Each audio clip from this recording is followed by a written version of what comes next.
जय संविधान, जय भीम, महात्मा गांधी की जय, गोडसे मुर्दाबाद। आपने पुरानी कहानियों में रक्त बीज के बारे में सुना होगा। रक्त बीज ऐसा राक्षस था कि जब मां उसका संहार करती थी तो उसे ऐसा आशीर्वाद प्राप्त था,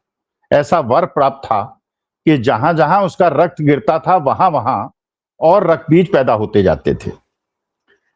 तो हमारे सनातन धर्म के अनुसार जब माता उनका वार करती थी, उनपे तीर चलाती थी, तो उनका जो रक्त गिरता था उससे और ज्यादा रक्त बीज पैदा होते जाते थे। और उसके बाद जब सारे देवताओं को यह कष्ट हुआ कि ये तो राक्षस ऐसी स्थिति में पहुंच गए हैं कि इनको हराया नहीं जा सकता, तो वो ब्रह्मा जी के पास गए और ब्रह्मा जी ने उन्हें बताया कि नहीं, माता जो है वो सब करेंगी, अच्छा करेंगी और रक्त बीज का नाश होगा। तो माता को भी जब उन्होंने इस पर चर्चा की और सोचा कि भाई किस तरह से इस राक्षस का वध किया जाए, खत्म किया जाए, तो उन्होंने उन पे वार करके उसका खून बहाने के बजाय उसको हर लिया था, उसको अपने अंदर निगल लिया था और उसकी वजह से रक्त जमीन पे नहीं गिरा और रक्त बीज पैदा नहीं हुए और रक्त बीज का अंत हो गया। अब प्रश्न यह है कि जिस प्रकार की प्रवृत्ति आजकल बढ़ती जा रही है देश को कमजोर करने की, देश सब जानते हैं, पूरा देश जानता है और ये विश्व जानता है कि किसी भी राजा में, किसी भी राज्य में कोई भी शासक, कोई भी राजा इस प्रकार के प्रयास नहीं कर सकता जिसमें सामाजिक विद्वेष पैदा हो, जिसमें एक धर्म दूसरे धर्म से लड़े, एक वर्ग दूसरे वर्ग से लड़े। विकास तभी संभव है जबकि सब लोग मिलकर एक परिवार की तरह विकास में काम करें, और जो पहले 70 साल हमारे देश के अंदर होता आया। लेकिन पिछले 12 साल से हम लोग देख रहे हैं किस प्रकार से मुसलमानों के प्रति विद्वेष पैदा किया गया। फिर जब किसान आंदोलन रत हुए, उन्होंने अपनी एमएसपी की बात की, तो उनको किस प्रकार से आइसोलेट कर दिया गया, उनको खालिस्तानी बताया गया। फिर उसके बाद जो भी आंदोलन रत हुआ, चाहे बच्चे अपनी परीक्षा फल के बारे में बात करने लगे या परीक्षा लीक के बारे में बात करने लगे, उनको आइसोलेट किया गया और ये कहा गया ये छात्री नहीं है। और जो मुख्य कारण था कि लोकतंत्र होने के बावजूद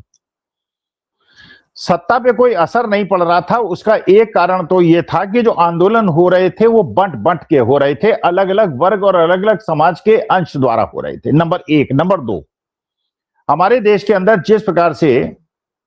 चुनाव आयोग को माननीय सुप्रीम कोर्ट के चीफ जस्टिस ऑफ इंडिया की सदस्यता को हटाकर जिस प्रकार की समिति बनाई गई पार्लियामेंट के द्वारा, कानून के द्वारा, जैसे पहले था कि भाई जो भी मुख्य चुनाव आयुक्त की नियुक्ति करेगा उसमें मुख्य चीफ इलेक्शन कमिश्नर होंगे, उसके अंदर प्राइम मिनिस्टर होंगे, उसका लीडर ऑपोजिशन होंगे। तो ये माना जाता था, देश ये मानता था कि जब हमारे चीफ जस्टिस ऑफ इंडिया होंगे तो उसके अंदर थोड़ा तो मानदंडों का पालन होगा, थोड़ी तो ट्रांसपेरेंसी होगी। लेकिन फिर कानून बना दिया गया, कानून बना के मोदी जी एक हो गए, दूसरा उन्होंने अमित शाह साहब को ले लिया और राहुल गांधी क्योंकि माइनॉरिटी में हो गए तो जो चाहा उन्होंने मुख्य चुनाव आयुक्त को बनाया। एक कारण तो ये था कि जो आंदोलन हो रहे थे वो बट बट के हो रहे थे, अलग अलग हो रहे थे, और दूसरा ये चुनाव आयोग की भूमिका की निष्पक्षता खत्म हो गई और जिस प्रकार की ट्रांसपेरेंसी की आवश्यकता थी वो नहीं रही। अब सवाल यह है कि इससे निपटारा कैसे पाया जाए, इससे छुटकारा कैसे पाया जाए, कैसे ये किया जाए कि हमारे देश के अंदर संविधान के अनुसार काम हो, लोकतंत्र के अनुसार काम हो, लोकतंत्र की मर्यादाओं के अनुसार काम हो और जनता की आकांक्षाओं को सत्ता पक्ष सुने। क्योंकि जो सत्ता पक्ष का लॉजिक है, सत्ता पक्ष का लॉजिक यह है कि किसानों का आंदोलन हुआ, लेकिन उसके बाद जो चुनाव हुए उसमें भारतीय जनता पार्टी जीती। फिर उन्होंने कहा कि साहब बिहार भी हम जीत गए, बिहार के अंदर बड़े छात्र आंदोलन हुए थे लेकिन बिहार के अंदर भारतीय जनता पार्टी जीत गई। फिर उन्होंने कहा साहब बंगाल के अंदर जो भी हुआ हमारे सारे स्टैंड जस्टिफाइड हैं क्योंकि वेस्ट बंगाल के अंदर हम जीत गए। तो इनका लॉजिक भारतीय जनता पार्टी का यह है कि अगर चुनाव हम जीत गए इसका मतलब यह है जो भी आंदोलन हो रहे थे इसके पीछे देश के लोग नहीं हैं, इसके पीछे कुछ चंद लोग ऐसे हैं जो खालिस्तानी हैं और नक्सलवादी हैं और वामपंथी हैं। इस प्रकार का नैरेटिव बनाया गया। अब असली जो चुनौती आई भारतीय जनता पार्टी के सामने और सत्ता पक्ष के सामने, वो तब आई जब जेनजी उठ के खड़ा हो गया। और इसका भी जो शुरुआत हुई वो चीज जैसे जो इंडिया की एक उड़ते तीर लेने का जो उन्होंने टिप्पणी की थी, उनको बच्चों को कॉकरोच कह दिया, जिनको नौकरी नहीं मिली उनके बारे में कि खाली बैठे रहते हैं, सारे दिन ये रील बनाते रहते हैं, सारे दिन ये इंटरनेट पे रहते हैं, काम धंधा इनके पास कुछ है नहीं। तो वो चीजें जो हैं वो इतनी ज्यादा उभार में आई कि कॉकरोच जनता पार्टी बन गई। राहुल गांधी भी, यूथ कांग्रेस भी, एनएसयूआई भी युवा के बीच में सक्रिय थी, लेकिन उनको एक फोरम मिल गया और एक जंतर मंतर के अंदर हुआ। उस पर हम लोग बहुत सारी बातें कर चुके हैं, आप सबको पता है 20 तारीख को किस तरह की निशंसता हुई, किस प्रकार की दमन हुआ, पैलेट गन चली बिहार के अंदर, AK-47 चली और पूरे हिंदुस्तान के अंदर उसका रिपरकशन हुआ, रिएक्शन हुआ। और लड़के लड़कियों ने, छोटे छोटे बच्चों ने भी उसमें पूरी तरह से पार्टिसिपेट किया। अब इसके बाद जेनजी के बाद जेन अल्फा खड़ा हो गया और 12-13 साल के बच्चे भी अपने स्कूल के अंदर जिस प्रकार की दुर्व्यवस्था है, अव्यवस्था है, उसके खिलाफ लड़ने लगे और जनता की सहानुभूति भी उनको मिलने लगी। क्योंकि हर परिवार के अंदर चाहे वो भारतीय जनता पार्टी के सपोर्टर्स हों, चाहे कांग्रेस के सपोर्टर्स हों, चाहे आम आदमी पार्टी के सपोर्टर्स हों, उनके घर में जेनजी और जेन अल्फा तो है। तो घर के बीच में एक प्रकार का डिवीजन हो गया कि बुजुर्ग तो चाहे कांग्रेसी हो गए या भारतीय जनता पार्टी के हो गए, आम आदमी पार्टी के हो गए, लेकिन जो बच्चे थे 30 साल से कम के युवा, जो पढ़ लिख के जिनको नौकरी नहीं मिल रही थी और बेरोजगार हो रहे थे, जो समझ रहे थे कि चीफ जस्टिस ऑफ इंडिया ने उनको कॉकरोच कहा है, वो संगठित हो गए और परिवार के खिलाफ जाकर वो हर सरकार के खिलाफ हो गए जहां पे पेपर लीक हुए थे। और जहां पे चाहे वो नीट का पेपर हो, चाहे वो राजस्थान के अंदर हो, चाहे मध्य प्रदेश के अंदर हो, चाहे झारखंड के अंदर हो, और अब ये खबर है कि बिहार के अंदर, उत्तर प्रदेश के अंदर भी इस प्रकार के आंदोलन शुरू होने वाले हैं। 2-3 दिन के अंदर वो भी आंदोलन शुरू हो जाएंगे, जिसमें जेन जी और जेन अल्फा। तो एक प्रकार के भेद खुल गया कि परिवार के अंदर जो 30 साल से नीचे के लोग थे वो एक तरफ हो गए और बाकी लोग अपनी राजनीतिक प्रतिबद्धता के हिसाब से जिस पार्टी के साथ चाहते थे वो गए। अच्छा, अब सवाल यह है कि ये जो आंदोलन चले ये सफल भी हुए, क्योंकि आपने देखा कि धर्मेंद्र प्रधान का इस्तीफा हो गया, जबकि भारतीय जनता पार्टी ने कहा था कि हमारे यहाँ मंत्रियों के इस्तीफा नहीं होते। अच्छा, उसका मनन मिश्रा साहब जो चेयरमैन हैं ये लॉयर्स फोरम के, उसके चेयरमैन हैं उन्होंने, क्योंकि आपने देखा कि एक नलसार यूनिवर्सिटी में हैदराबाद के अंदर बच्चों ने कहा हम चीफ जस्टिस जो इंडिया के हाथ से डिग्री नहीं लेंगे, कन्वोकेशन। अच्छा, उसमें 300-350 बच्चों ने लिखा था, उसके मनन मिश्रा जी ने उनके खिलाफ बार काउंसिल के चेयरमैन साहब ने लिख दिया कि इनको कहीं भी इंटर्नशिप न दी जाए। अच्छा, उसकी प्रतिक्रिया क्या हुई, पूरे देश के अंदर प्रतिक्रिया हो गई। न केवल जो स्टूडेंट पढ़ रहे थे नलसार के अंदर उन्होंने ऐसा किया, बल्कि जो उसके पास आउट स्टूडेंट्स थे जो सुप्रीम कोर्ट और हाई कोर्ट में प्रैक्टिस कर रहे हैं। और मानी बात है कि नलसार एक बहुत फेमस यूनिवर्सिटी है, लॉ की बड़ी फेमस यूनिवर्सिटी है, तो सुप्रीम कोर्ट और हाई कोर्ट के बड़े बड़े वकील और जजेस भी उसी यूनिवर्सिटी के हैं।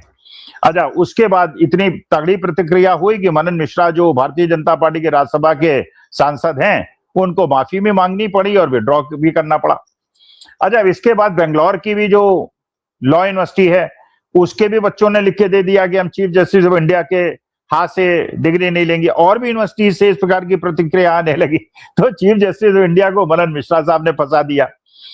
अब सवाल ये उठता है कि ये जो आंदोलन तो हो रहे हैं, जैसे किसान का आंदोलन हुआ था, 13 महीने चला था, किसानों ने बड़ी वीरता से और गांधीवाद तरीके से, अहिंसावादी तरीके से आंदोलन को चलाया था, लेकिन इसके बावजूद चुनाव भारतीय जनता पार्टी जीत गई थी। अब मेरा ये निवेदन है, मैं बच्चों से ये निवेदन करना चाहता हूं, अपने जेनजी और जेन अल्फा से, पहले स्वीकार करते हुए कि मुझे उन पर गर्व है,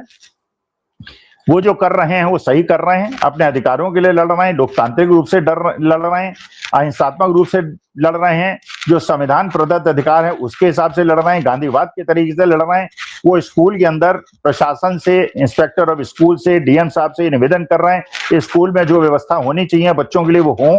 पीने का शुद्ध पानी वहां पे मिले, टॉयलेट साफ सुथरे हों, पंखे चलें और टीचर्स हों, ये उनका अधिकार है, ये उनको मिलना चाहिए, वरना जीवन का हमारा जो भविष्य है वो खराब होगा। क्योंकि यही जेन जी और जेन अल्फा हमारे देश के भविष्य के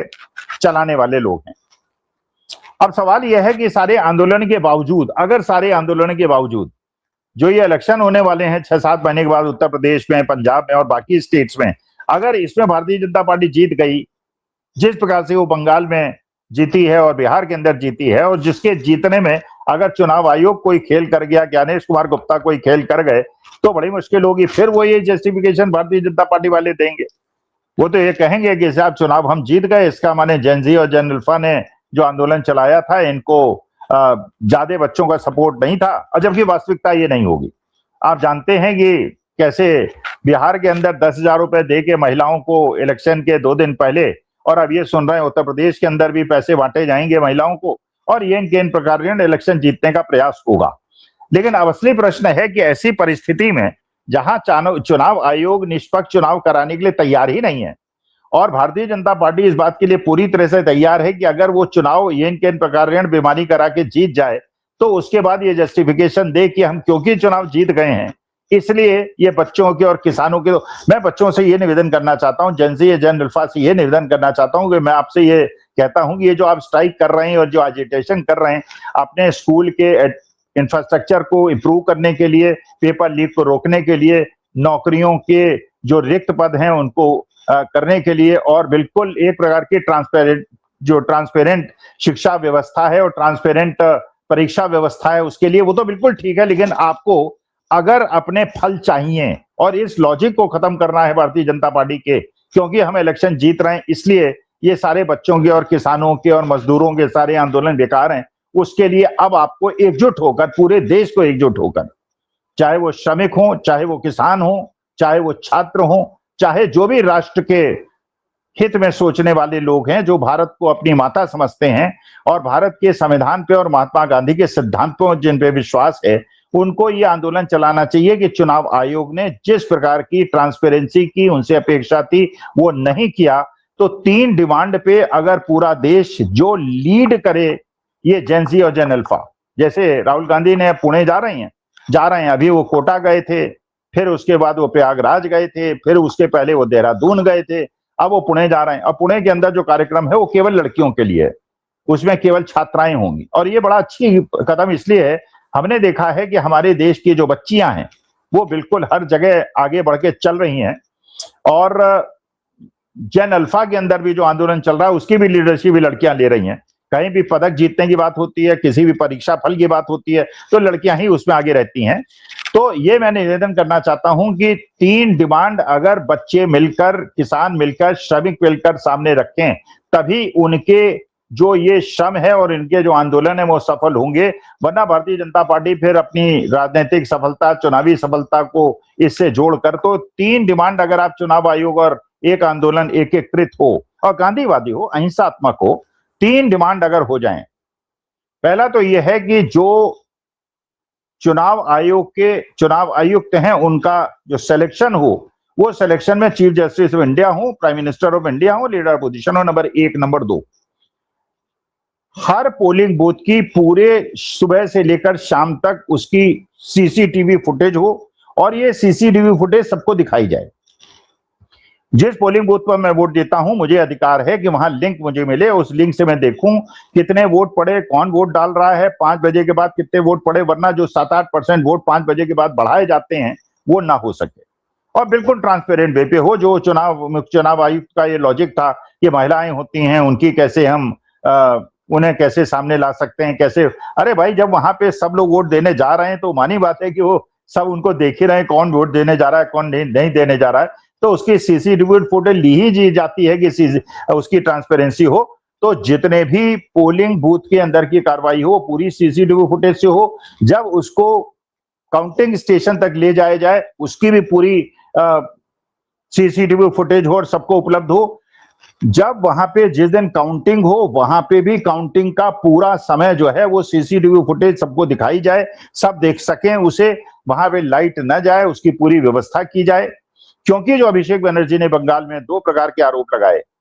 उसकी चीज देखना बहुत आवश्यक है। वो पहली चीज उन्होंने आरोप लगाया कि 17C फॉर्म के अनुसार जो ईवीएम जिनमें वोट पड़े थे और जिनमें काउंट हुए थे उनमें अंतर है। तो मानी बात है कि इलेक्शन फेयर हो ही नहीं सकता अगर वोट हम एक ईवीएम में डालें और काउंट दूसरे ईवीएम में हो जाए। और दूसरी बात जो उन्होंने कही थी कि वहां पे काउंटिंग जो एजेंट थे टीएमसी के, उनको मार मार के भगा दिया गया था, और क्योंकि सीसीटीवी फुटेज चुनाव आयोग नहीं दिखा रहा है, अगर सीसीटीवी फुटेज दिखा देता तो ये पता चल जाता पूरे देश के कि वहां पे एक ट्रांसपेरेंट चुनाव हुआ है, निष्पक्ष चुनाव हुआ है, या वहां पे बिल्कुल लाइट को रोका गया है, लाइट को बंद किया गया है, टीम्स के वर्कर्स को भगाया गया है, ईवीएम नंबर दूसरा था जिसपे वोट पड़े थे, गिने दूसरे गए थे। तो अगर ये 3 डिमांड पे एक आंदोलन चले गांधीवादी अहिंसात्मक कि चुनाव आयुक्तों का जो नियुक्ति हो वो ट्रांसपेरेंट हो, इंडिपेंडेंट हो और चीज जैसे जो इंडिया उसके अंदर बैठे। दूसरा, पोलिंग बूथ से लेकर काउंटिंग स्टेशन तक सीसीटीवी फुटेज सबको उपलब्ध हो और सब देख सकें कि कहीं कोई हेरफेर तो नहीं हुई है। और तीसरा ये कि काउंटिंग एजेंट को किसी प्रकार का कोई प्रताड़ना नहीं होगी, मतलब पूरा ट्रांसपेरेंट बेस अगर होगा तब उसके बाद चुनाव के जो रिजल्ट्स आएंगे उससे पता चलेगा कि वास्तविकता में जनता का जो रोष है वो रिफ्लेक्ट हो रहा है कि नहीं। क्योंकि आज के तारीख में हो गया है, हमारे यहाँ जो है इलेक्टोरल डेमोक्रेसी हो गई है, माने चुनाव के आधार पर डेमोक्रेसी हो गई है, लेकिन ट्रांसपेरेंसी नाम की चीज नहीं है। तो अगर ये ट्रांसपेरेंसी आ जाए, 3 डिमांड मान ली जाए और लोग इसके लिए, क्योंकि आप पर लीकेज की बात करेंगे, उसके बाद इलेक्शन होगा, इलेक्शन में गणेश कुमार गुप्ता भारतीय जनता पार्टी को जिता देंगे, उसके बाद कहेंगे कि ये बच्चे जो थे बेकार की बातें कर रहे थे क्योंकि इलेक्शन तो देखिए हम जीत गए। तो उसके बाद मानी बात है, जो सारी मेहनत आप करेंगे, जो पैलेट गन आपको लगी है, जो हाथ पैर आपके टूटे, उससे आपको कोई फायदा नहीं होगा। तो जब तक चुनावी प्रक्रिया बिल्कुल ट्रांसपेरेंट नहीं हो जाएगी, चुनाव जब तक निष्पक्ष नहीं होगा, तब तक इस प्रकार की जो प्रवृत्ति है उसको नहीं रोका जा सकेगा। तो मेरा निवेदन है अपने छात्रों से, युवाओं से, जनजी से, जैन अल्फा से, किसानों से, श्रमिकों से, कि एक मुश्त गांधीवादी अहिंसात्मक आंदोलन इस बात का होना चाहिए कि चुनावी प्रक्रिया को पूरी तरह से इस प्रकार से निष्पक्ष बनाया जाए, ट्रांसपेरेंट बनाया जाए, जैसे टीएन शेषन के जमाने में होता था। क्योंकि अब आज अगर वास्तविकता में सर्वे कराया जाए, 90% देशवासी ये मानते हैं कि इलेक्शन का जो सारी प्रोसेस है वो ट्रांसपेरेंट नहीं है, पक्षपाती है और उस पे आधारित किसी प्रकार के निष्कर्ष से कोई मतलब नहीं बनता है। नमस्कार, धन्यवाद और प्रणाम।